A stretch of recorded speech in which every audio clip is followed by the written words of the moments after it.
Samantala, patuloy ang pagpapabuti sa mga programa ng telebisyon ng bayan para makapaghatid ng makabuluhang impormasyon at sa mga Pilipino.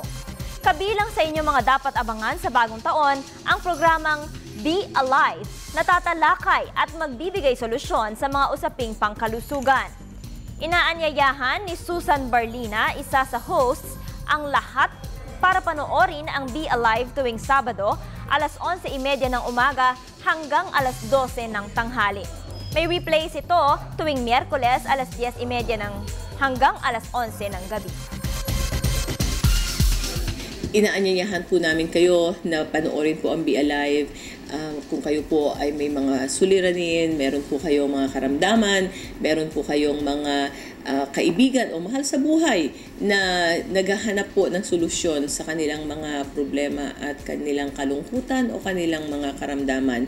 Para malaman nyo po na meron pong solusyon sa inyong problema, huwag po kayong mawalan ng pag-asa. Sa bawat gising, may blessing.